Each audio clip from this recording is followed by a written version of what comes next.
sanguíneo. Vamos a ver todos los vasos sanguíneos que podamos. Vamos a empezar por el capilar. Ya tengo el dibujo hecho, ¿no es cierto? Lo hice previamente porque, bueno, una cuestión de que estábamos hablando y decidimos hacer la clase, armarla. Por lo tanto, vamos a ver lo siguiente. Los capilares, los vasos sanguíneos en general, son formaciones de tejido, en este caso de tejido endotelial, un epitelio interno.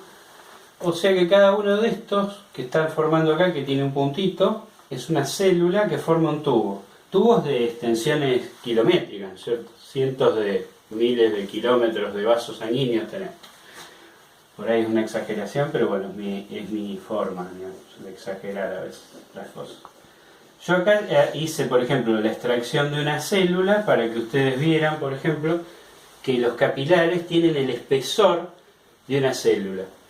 Y lo importante acá en los vasos sanguíneos es que ese espesor de la célula, como esta célula, por ejemplo, está en contacto con otro tejido, podría ser muscular, por ejemplo,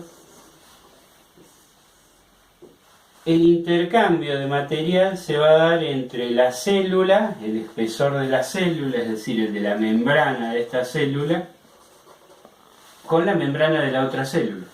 Entonces van a salir materiales pasando desde el vaso, o sea, desde la luz del tubo. La parte interna va a ingresar, por ejemplo, oxígeno a través de todo el cuerpo de la célula, es decir, todo el citoplasma, y después va a salir del otro lado, o sea, desde adentro del vaso, desde adentro de la luz del tubo, a través de toda la célula y a través de la membrana, por ejemplo, de la célula muscular. Así funciona, por ejemplo, el vaso más simple, que es un capilar. Y lo mismo, si la célula muscular trabajó, va a producir dióxido de carbono, va a atravesar la primera membrana, va a atravesar todo el citoplasma de la célula y va a atravesar la otra membrana que está del lado del interior del tubo y va a volcar el dióxido de carbono ahí. Y así se produce el intercambio gaseoso en el cuerpo entre lo que sería una célula muscular y el interior del vaso sanguíneo. La célula del capilar es un intermediario e incluso en su vida, la vida de la célula del capilar, utiliza parte de ese oxígeno y elimina parte de ese dióxido de carbono hacia un lado y hacia adentro, ¿cierto? Bien, para que tengan en cuenta y no se olviden, el capilar va a ser siempre así.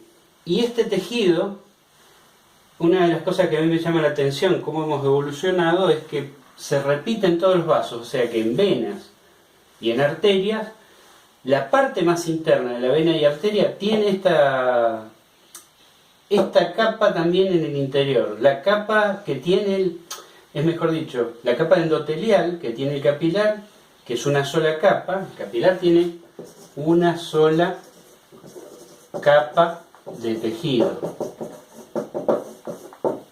El capilar.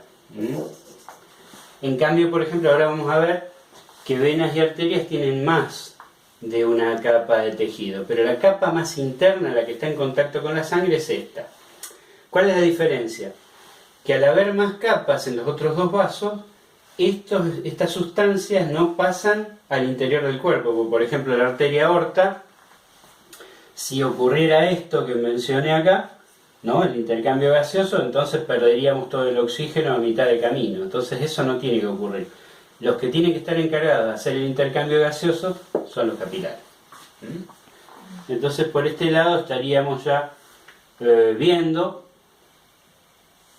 capilar, que es los vasos más numerosos, es decir, en la piel de nuestro cuerpo, en todos los tejidos. Por ejemplo, nosotros si tuviéramos que eliminar todo el músculo, todo el hueso, etc., la mano, por ejemplo, no es que se vería vacía, en realidad se vería la misma estructura de la mano, pero toda formada por pequeñas ramificaciones chiquititas, chiquititas, chiquititas, que serían los capilares.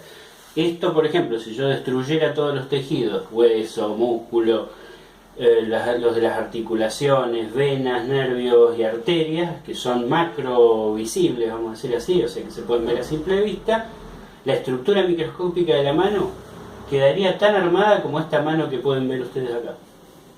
Sería justamente eso.